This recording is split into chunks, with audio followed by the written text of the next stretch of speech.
स्वागत है आपका। आप देख रहे हैं जनता टीवी और मैं हूं आपके साथ अभिषेक। बुलेटिन की शुरुआत करते हैं। यूपी के मुख्यमंत्री योगी आदित्यनाथ आज जौनपुर के मुगराबाद शाहपुर विधानसभा क्षेत्र में सार्वजनिक डिग्री कॉलेज आएंगे। आपको बता दें कि सीएम योगी 11 बजे गाजीपुर में सैदपुर के टाउन इंटरनेशनल कॉलेज के ग्राउंड में कार्यक्रम स्थल पर पहुंचेंगे, जहां पर कई परियोजनाओं का लोकार्पण और शिलान्यास भी करेंगे और लाभार्थियों को प्रमाण पत्र वितरित करेंगे। इसके बाद मुख्यमंत्री जनसभा को भी संबोधित करेंगे। वहीं सभा को संबोधित करेंगे सीएम योगी आदित्यनाथ और इसके बाद करीब 12 बजे वो जौनपुर के लिए रवाना हो जाएंगे।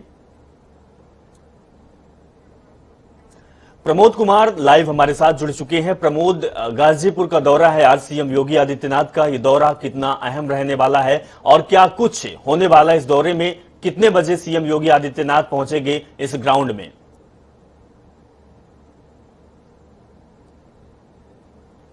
आदित्यनाथ निर्माणाधीन पूर्वांचल एक्सप्रेसवे के हेलीपैड पे वहाँ पे 10:55 पे वहाँ पे पहुँचेंगे। इसके बाद जो है कि सैदपुर के टाउन नेशनल इंटर कॉलेज के ग्राउंड पे 11 बजे पहुँचेंगे और इसके बाद जो है कि विभिन्न परियोजनाओं का जो लोकार्पण और शिलान्यास करेंगे। इसके बाद जो है कि 1.5 घंटा यहाँ पे रुकने के बाद जो है कि वो 12:30 पर यहाँ पर जो है कि हेलीपैड के लिए फिर से रवाना हो गया और 12:35 पे वो जो है कि जौनपुर के लिए रवाना हो जाएंगे।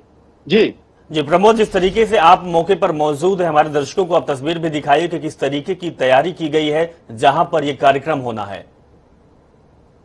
जी, आप जैसे कि देख सकते हैं, हमारे पीछे देख सकते हैं कि पूरा बंदोबस्त यहाँ पर है, पुलिस का पूरा बंदोबस्त है और जो है कि यहाँ पर जनसभा जो है कि इकट्ठा हो रही है और मुख्यमंत्री जो है कि 10:55 पर 11 बजे जो है कि मुख्यमंत्री यहाँ पर उपस्थित होंगे। उनको सुनने के लिए जो है कि जनसभा यहाँ पर इकट्ठा हो रही है। यहाँ पे करीब 10,000 की कुर्सियां जो है कि यहाँ पर लगी हुई है। बिल्कुल प्रमोद, तो तस्वीर जिस तरीके के दर्शकों को दिखा रहे हैं जहां पर कार्यक्रम होना है, हमारे संवाददाता प्रमोद भी मौके पर मौजूद हैं। यहाँ कार्यक्रम होगा और जनसभा को भी योगी आदित्यनाथ संबोधित करेंगे। प्रमोद, जुड़ने के लिए, तमाम जानकारी साझा करने के लिए बहुत बहुत शुक्रिया।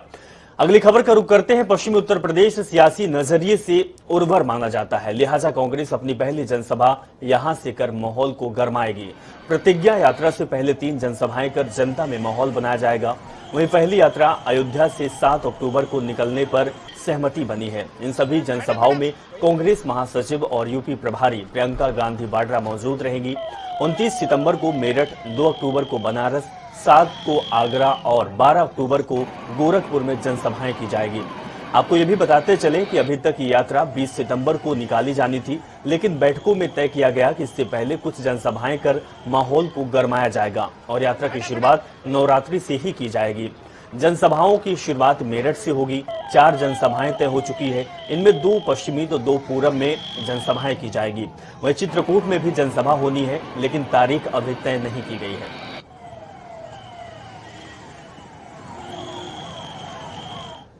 सेना में भर्ती के नाम पर बड़ा फर्जीवाड़ा सामने आया। जबलपुर स्थित ग्रेनेडियर्स रेजिमेंट सेंटर में ट्रेनिंग के लिए आए 9 युवक के पकड़े जाने के बाद एक बड़ा खुलासा हुआ।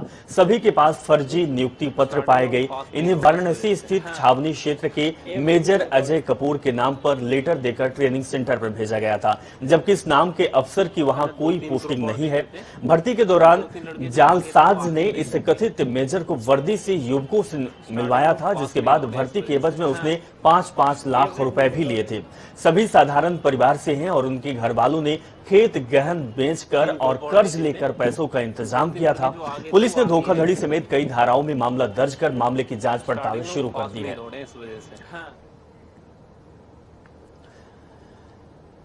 सीएम योगी आदित्यनाथ ने कहा है कि अयोध्या की दीपावली को समूचे विश्व के समक्ष महोत्सव के रूप में स्थापित किया जाएगा। उन्होंने यह भी कहा कि दीपोत्सव में अब अयोध्या का विशेष पर्व बन गया। दुनिया के सामने इस पर्व ने नई पहचान बनाई है। इस साल दीपोत्सव के मौके पर 7.5 लाख दीपक प्रज्वलित कर नया विश्व रिकॉर्ड बनाया जाएगा। मुख्यमंत्री योगी आदित्यनाथ ने भाजपा पिछड़ा मोर्चा के अवध विश्वविद्यालय के संत कबीर सभागार में आयोजित प्रदेश कार्य समिति की बैठक में समापन सत्र का संबोधित संबोधित कर रहे थे, जहां उन्होंने कहा कि पहले कोई मुख्यमंत्री अयोध्या नहीं जाना चाहता था। उन्हें सांप्रदायिकता का लेप लग जाने का डर लगा रहता था, लेकिन साल 2017 में मुख्यमंत्री बनने के बाद मैंने अयोध्या के संतों की सहमति से दीपोत्सव की शुरुआत की।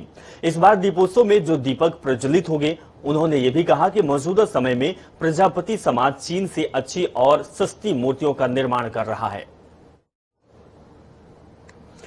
वैश्विक महामारी कोरोना वायरस संक्रमण पर प्रभावी नियंत्रण के बाद उत्तर प्रदेश की योगी आदित्यनाथ सरकार अब सभी जगह पर स्थिति सामान्य करने के प्रयास में लगी हुई है। दूसरी लहर पर नियंत्रण के बाद धीरे धीरे पाबंदी कम करने के क्रम अब सरकार ने वैवाहिक समारोह में 100 लोगों के शामिल होने की सशर्त अनुमति प्रदान कर दी है। कोरोना संक्रमण की स्थिति में सुधार को देखते हुए उत्तर प्रदेश सरकार ने शादी समारोह और अन्य आयोजनों में बंद या खुले स्थानों पर एक समय में अधिकतम 50 व्यक्तियों के स्थान पर अब 100 लोगों की उपस्थिति रहने की छूट दे दी है। अपर मुख्य सचिव गृह अवनीश कुमार ने इस बारे में शासनादेश भी जारी कर दिया है।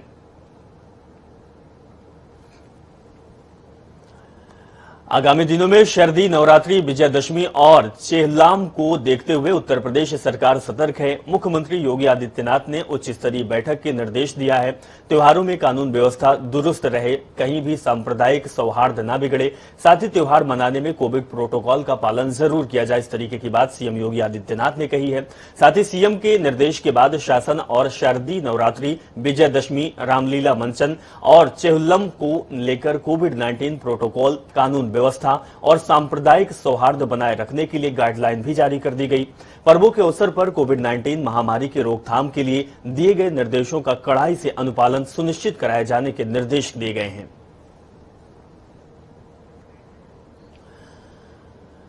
किसान नेता राकेश टिकैत आज सीतापुर आकर महापंचायत करेंगे, जहां आयोजित जनसभा में मेघा पाटकर सहित अन्य नेता भी शामिल होंगे। बता दें कि किसानों की बड़ी संख्या को लेकर पुलिस और प्रशासन ने एक दिन पहले से ही बंदोबस्त कर दिए हैं। संयुक्त किसान मोर्चा के संयोजक फिंदर सिंह सिद्धू का कहना है कि किसान महापंचायत में राकेश टिकैत के अलावा मेघा पाटकर सहित कई अन्य लोग भी शामिल होंगे। जनसभा में अन्य प्रदेशों के किसान भी आएंगे। पीलीभीत, खीरी, बहराइच, हरदोई, बाराबंकी सहित आसपास के जनपदों के आने वाले किसान ट्रैक्टर से लेकर आएंगे और इसको लेकर आरएमपी मैदान के बाहर सारी व्यवस्थाएं भी दुरुस्त कर दी गई है। उत्तर प्रदेश के बुलंदशहर के एक गांव में 8 साल की एक बच्ची का गला काटकर उसकी निर्मम हत्या कर दी गई है, जिसकी जानकारी पुलिस को दी गई। पुलिस ने बताया कि मृतका की मां का आरोप है कि उसकी बेटी की हत्या में उसके पहले पति और 7 अन्य लोग भी शामिल हैं।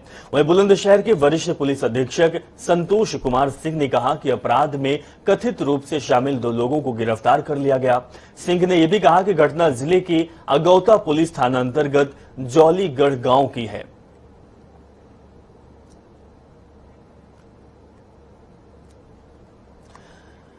अब उत्तराखंड की खबरों का रुख करते हैं। उत्तराखंड चुनाव के लिए राजनीतिक पार्टियां सक्रिय दिखाई दे रही। आज बीजेपी और कांग्रेस दोनों पार्टियां हरिद्वार में रैली का आयोजन करेंगी और जनसभा को संबोधित करेंगी। बीजेपी एक तरफ जन आशीर्वाद रैली निकालकर लोगों को अपनी ओर खींचने का प्रयास कर रही है, जो कि आज जन आशीर्वाद यात्रा रुड़की में होगी। इस रैली में सूबे के मुखिया पुष्कर सिंह धामी, साथ ही पार्टी के बड़े नेता भी शामिल होंगे। वहीं कांग्रेस की बात की जाए तो कांग्रेस लगातार परिवर्तन यात्रा निकाल रही है और परिवर्तन यात्रा के जरिए कार्यकर्ताओं में जोश भरने का काम कर रही है। बता दें कि आज कांग्रेस की परिवर्तन यात्रा लक्सर पहुंचेगी। परिवर्तन यात्रा में प्रदेश प्रभारी देवेंद्र यादव, प्रदेश अध्यक्ष गणेश गोदियाल और नेता प्रतिपक्ष प्रीतम सिंह के साथ संचालन समिति के अध्यक्ष पूर्व सीएम हरीश रावत भी शामिल होंगे। उत्तराखंड की सत्ता में वापसी के लिए कांग्रेस अपने पक्ष में माहौल बना रही है, तो बीजेपी लोगों से जन आशीर्वाद ले रही है। हम आपको 2 तस्वीर दिखा रहे हैं जन आशीर्वाद यात्रा जो कि बीजेपी लगातार निकाल रही है, जिसमें सूबे के मुखिया पुष्कर सिंह धामी भी शामिल हो रहे हैं। उसके बाद दूसरी तस्वीर भी आपके टीवी स्क्रीन पर है, जो कि कांग्रेस की परिवर्तन यात्रा है। कांग्रेस लगातार सत्ता परिवर्तन की बात कह रही है और प्रदेश में बेरोजगारी, महंगाई और 3 कानून को लेकर लगातार भाजपा को घेरने का काम भी कर रही है। विकास खरे हमारे संवाददाता हरिद्वार से जुड़ गए हैं। विकास, आज 2 यात्राएं होने वाली है और दोनों एक ही जिले में, हरिद्वार में। एक तरफ बीजेपी जनसभा को आयोजित करेगी जन आशीर्वाद के द्वारा, तो वहीं कांग्रेस भी परिवर्तन लाने के लिए लोगों के बीच कहीं न कहीं भाजपा को घेरने की कोशिश करेगी। जैसे विधानसभा चुनाव नजदीक आते जा रहे हैं, तो ऐसे ही कहीं न कहीं जो अन्य राजनीतिक जो पार्टी है वो भी अपना शक्ति प्रदर्शन दिखा रही है। और बात की जाए तो आज कांग्रेस की जिस तरह से परिवर्तन यात्रा को लेकर आज तीसरा दिन है और आज के ही दिन ही ये आज कनखल में जो समाप्त होगी। फिलहाल परिवर्तन यात्रा कांग्रेस की जो है लक्सर से चलकर आज कई विधानसभाओं का जो है भ्रमण करेगी। हालांकि 11 विधानसभाओं का आज ये भ्रमण कर परिवर्तन यात्रा समाप्त हो जाएगी। बात की जाए तो बीजेपी की, तो आज बीजेपी भी कहीं पीछे नहीं, बीजेपी अपना शक्ति प्रदर्शन लगातार दिखा रही है। बात क्या होता है हरिद्वार और रुड़की भगवानपुर से जो है आज बीजेपी की जन आशीर्वाद यात्रा आज शुरू होगी, जिसमें पुष्कर सिंह धामी मुख्यमंत्री उत्तराखंड के वो भी शामिल होंगे। तो ऐसे में जिस तरह से जो अन्य पार्टी बात की जाए तो आप पार्टी की बात करें तो आप पार्टी भी लगातार अपना शक्ति प्रदर्शन दिखा रही है। जैसे कि कल हल्द्वानी में जो जनसैलाब आम पार्टी के साथ उमड़ा है, हालांकि दिल्ली के मुख्यमंत्री अरविंद केजरीवाल वहां पर पहुंचे थे, लेकिन अब शक्ति प्रदर्शन पूरी तरह से जो अन्य राजनीतिक जो पार्टी वो दिखा रही है ताकि जनता के बीच पहुंच के जनता को भरोसा दिला सके कि जिस तरह से परिवर्तन आने वाले 2000 विधानसभा चुनाव में होगा, ये तो आने वाला 2000 विधानसभा चुनाव ही तय कर पा गई कि जनता या बीजेपी की आशीर्वाद यात्रा को आशीर्वाद देती है या फिर कांग्रेस के साथ परिवर्तन करती है, या फिर आप जैसे कि आपके द्वारा लगातार जो है जनता से वादे किए जा रहे हैं, चाहे वो बिजली को लेकर या शिक्षा को लेकर हो या फिर नौकरी को लेकर, क्योंकि जिस तरह से घोषणा कल हल्द्वानी के अंदर की गई अरविंद केजरीवाल के द्वारा, तो ऐसे में जनता किसका साथ और किसके साथ विकास करती है, ये तो आने वाला विधानसभा चुनाव बिल्कुल। अगर बात की जाए जन आशीर्वाद यात्रा की, तो पुष्कर सिंह धामी लगातार सक्रिय हो रहे हैं और जहां जहां भी जन आशीर्वाद रैली निकाली जा रही है, खुद मुख्यमंत्री वहां पहुंच रहे हैं, जन संबोधन कर रहे हैं और साथ में कई घोषणाएं भी दे रहे हैं, सौगात दे रहे हैं। क्या अनुमान लगाया जा सकता है कि हरिद्वार को आज सीएम के द्वारा क्या सौगात मिलने वाली है? बिल्कुल, अब तक बात किया था ओबीसी मोर्चा की जो है वहां पर बैठक भी होगी, जिसमें कि जो राजनीतिक गुर जो मुख्यमंत्री ने बताया ओबीसी मोर्चा के जो राष्ट्रीय अध्यक्ष है आज वो भी वहां पर पहुंचेंगे। तो ऐसे में कई जनसभाएं आज जो संबंधित मुख्यमंत्री पुष्कर सिंह धामी करने वाले।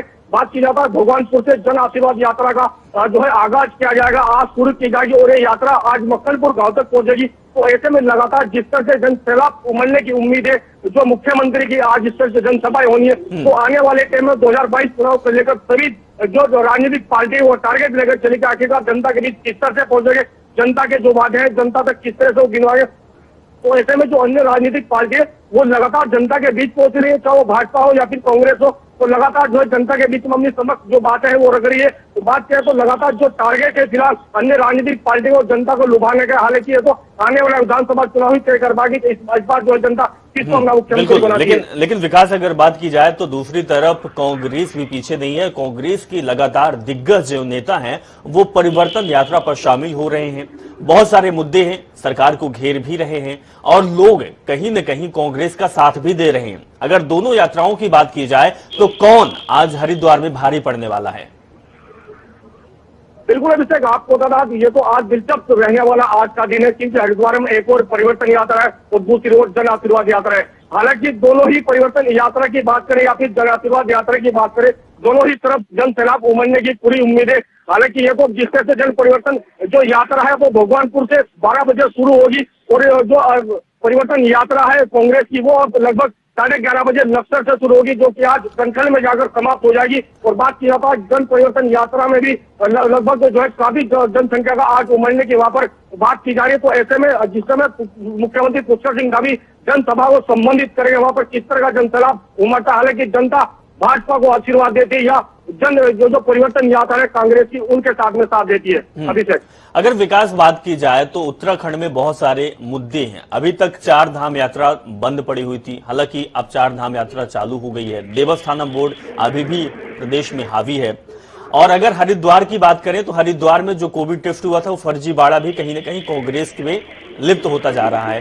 कांग्रेस इस चीज को बखूबी उठा भी रही है। क्या ये मुद्दे भी बीजेपी पर भारी पड़ने वाले हैं? क्या कांग्रेस इन मुद्दों के सहारे जनसभा करेगी और लोगों को अपनी ओर खींचने का प्रयास करेगी?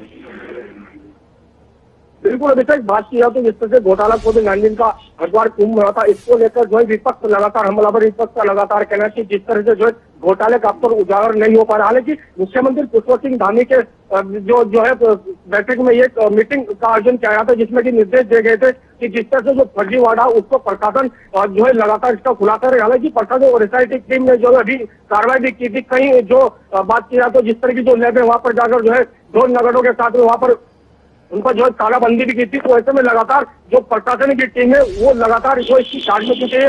हालांकि लेकिन विपक्ष लगातार कह रहा है कि इस तरह से जो मुद्दे हैं भाजपा के मुद्दों को लेकर जिनको आगे लेकर आए थी वो मुद्दे जो है जनता के बीच अभी तक पूरे नहीं है। हालांकि जिस तरह चारधाम यात्रा बोली गई है, चाहे वो बात की जाए तो किसानों को लेकर बिल हो, उसको लेकर विपक्ष लगातार हमलावर है। हालांकि कांग्रेस का कह है कि जब हम सरकार में आएंगे, जब सत्ता में आएंगे, हम बिल जो है बिल को खारिज कर देंगे। लेकिन लगातार विपक्ष इस पर हमलावर है। आखिरकार बिल्कुल, तो विकास ये कह सकते हैं कि दोनों पार्टियां ही एड़ी चोटी का जोर लगा रही हैं। अब देखने वाली बात यही होगी कि जनता आने वाले चुनाव में किसका साथ देगी। विकास, शुक्रिया हमारे साथ जुड़ने के लिए और तमाम जानकारी साझा करने के लिए।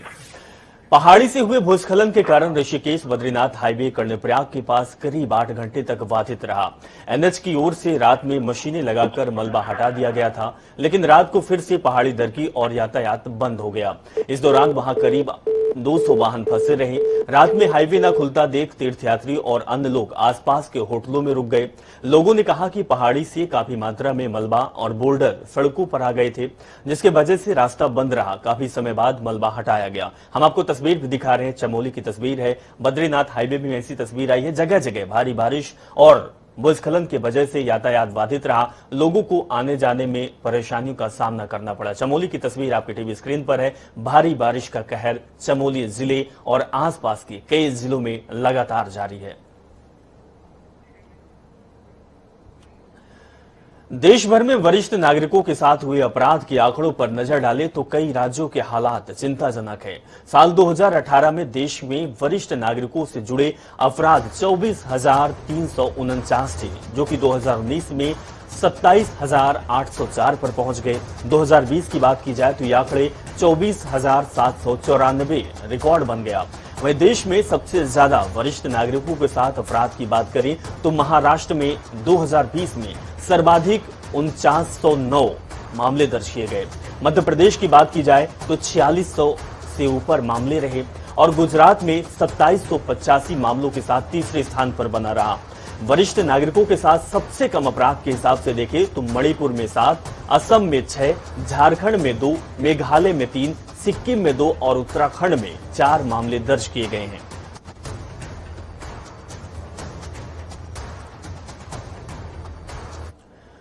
साहसिक खेलों के शौकीन का इंतजार अब समाप्त हो गया है। सोमवार यानी कि आज से 20 सितंबर से ऋषिकेश में राफ्टिंग का रोमांच भरा सफर शुरू होने जा रहा है।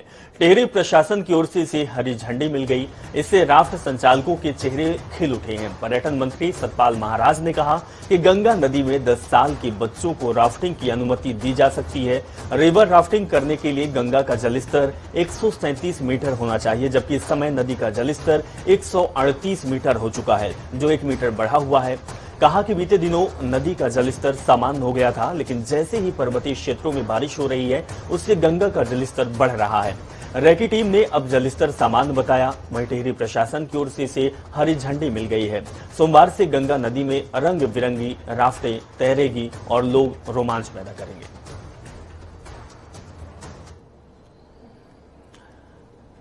उत्तर प्रदेश विधानसभा चुनाव में अब महज कुछ ही महीने बचे हैं। इसके चलते नेताओं की बयानबाजी भी तेज हो गई। मुख्यमंत्री योगी आदित्यनाथ ने अखिलेश यादव पर तंज कसते हुए दिखाई दिए। अब्बा जान वालों में कहा गया कि इसके बाद अब किसान नेता राकेश टिकैत ने असदुद्दीन ओवैसी को बीजेपी का चाचा जान कह दिया। पिछले कुछ दिनों में टिकैत की बौखलाहट बता रही है कि ओवैसी की सक्रियता उनके सियासी मंसूबे पर पानी फेर सकती है। रिपोर्ट देखिए आप। राशन मिलना होगा ना, आप लोगों को राशन मिलना है राशन। क्या ये राशन 2017 के पहले भी मिलता था? क्योंकि तब तो अब्बा जान कहने वाले राशन हजम कर जाते थे। उत्तर प्रदेश की सियासत अब्बा जान बनाम चाचा जान के इर्द गिर्द आकर सिमट गई है। मुख्यमंत्री योगी आदित्यनाथ अखिलेश यादव पर अब्बा जान वाले कहकर निशाना साध रहे हैं, तो अब किसान नेता राकेश टिकैत ओवैसी को बीजेपी का चाचा जान बता रहे हैं। टिकैत ने कहा कि ओवैसी बीजेपी को गाली देते हैं, फिर भी उनके खिलाफ कोई केस दर्ज नहीं होता है। दरअसल तमाम विपक्षी दल ओवैसी को बीजेपी की बी टीम बताते रहे हैं। उनका आरोप है कि ओवैसी मुस्लिम तुष्टीकरण कर बीजेपी को चुनावी फायदा पहुंचाने का काम करते हैं। बीजेपी का चाचा जान आ चुका है उत्तर प्रदेश में, ओवैसी नाम का इनका चाचा जान है। बीजेपी का चाचा जान और आ चुका है उत्तर प्रदेश में, उसका सहारा लेंगे, उसको फुल आशीर्वाद है। किसान आंदोलन की आड़ में राकेश टिकैत यूपी में अगले साल होने वाले विधानसभा चुनाव में बीजेपी को सबक सिखाने का ऐलान कर चुके हैं। अब इसी मुहिम को लेकर वे पश्चिमी यूपी में जाट और मुस्लिम वोटरों को एकजुट करने में जुटे हैं। वहीं असदुद्दीन ओवैसी यूपी में 100 सीटों पर लड़ने का ऐलान कर ताल ठोक रहे हैं। ओवैसी की सक्रियता राकेश टिकैत के मंसूबों पर पानी फेर सकती है, इसलिए अब टिकैत के निशाने पर ओवैसी भी आ गए हैं। बहरहाल आने वाले दिनों में ये सियासी जंग और तेज होने के आसार है।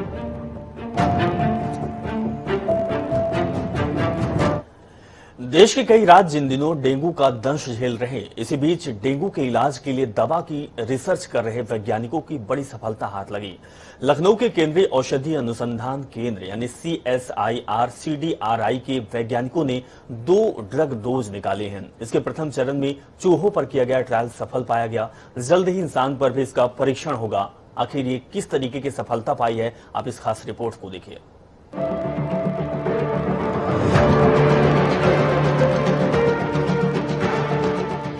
सितंबर आते आते देश के कई राज्यों में डेंगू का खतरा मंडराने लगता है। शुरुआत में तो ये बुखार सामान्य सा लगता है, लेकिन सही इलाज की कमी और देरी के चलते ये जानलेवा तक हो जाता है।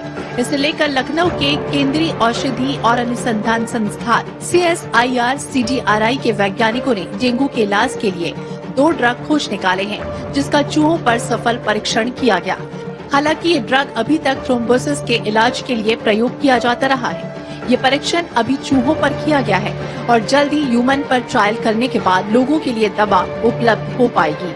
CDRI के निदेशक प्रोफेसर तपस कुंडू ने बताया है, ये दवाएं डेंगू मरीजों पर पूरी तरह से कारगर होंगी। ह्यूमन ट्रायल के बाद दवा को पेटेंट कराकर शीघ्र ही बाजार में उतारा जाएगा। भारत में हर साल डेंगू नामक बीमारी फैलती है और इससे जान गंवाने वालों की संख्या काफी है। कारण है डेंगू के इलाज के लिए कोई सटीक दवा नहीं है, सिर्फ उसके लक्षणों के आधार पर इलाज किया जाता रहा है। ऐसे में वैज्ञानिकों की ये खोज देश के साथ साथ दुनिया भर के मरीजों के लिए काफी बड़ी और अहम मानी जा रही है।